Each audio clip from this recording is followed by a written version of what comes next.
Remember when tipping was just for servers and bartenders? Yeah, not anymore. Now everyone with a pulse and an iPad expects 25% for existing.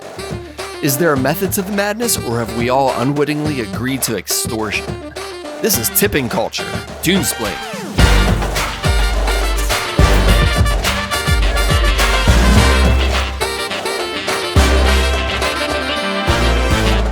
Welcome back to Toonsplained. Gary, Father James, and I were just out on our lunch break.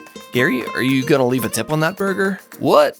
But I ordered it myself at the kiosk. Someone was handing it to me. We didn't even order it to stay. To a lot of people, that's a great point. It's a murky, gray area. So let's talk about the state of tipping culture in the United States.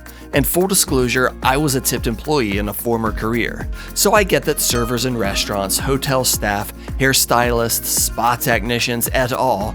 Rely on tips for their livelihood. Can't forget dollar bills at the bar! Oh boy. Anyway, this isn't what we're talking about today. Keep tipping all those people, and let us know what your personal tipping policy is in the comments below. We'd love to know what everyone's gratuity mindset is. Back in my day, you tipped a waiter for bringing you food, not an iPad for making you do math. You're asking for a tip on a burger I haven't received yet. What's next? Tipping before confession? Heh, forgive me, Father, for I have sinned. Here's a 15% service fee for absolution. Would you like to tip 20%, 25%, or custom? Custom, and that custom amount is 0. Damn, brutal. Self-checkout, a rare opportunity to buy groceries without human interaction. Look at that. Would you like to add a tip? To who? I scanned this myself. Look, there's already a service charge. Service? I was the service. Do grocery store staff really need to be tipped out? Oof, bad throw, Gary. Better luck next time, I guess. Would you like to leave a tip? For what? I lost. You're tipping for the experience, Gary. It's like paying extra for the privilege of losing. If I wanted to pay for disappointment, I'd get a real date on Hinge. And as we pass the collection plate, please consider adding a tip. You've got to be kidding me.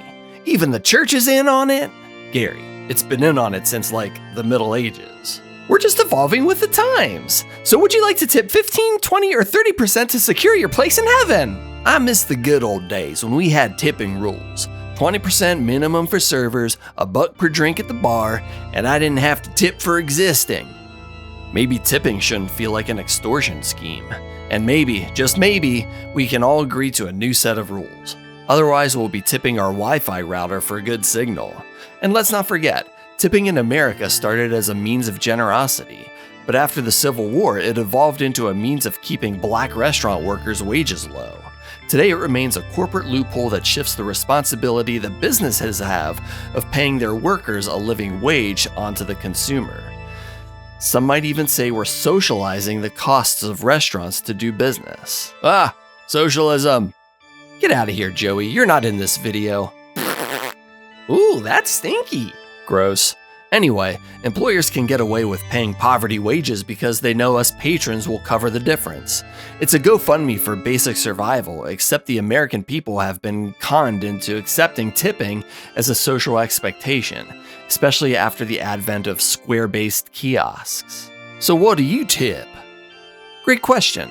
I tend to take a modern yet traditional American approach. In the full-service places we all know we should tip, I'll at least throw down 20% of the check even if service is mid. More than likely, I'll give closer to 25% to servers and bartenders. At hotels, I'll tip housekeeping $5 per night, probably more if it's a fancier hotel. Valet is like $5 as well.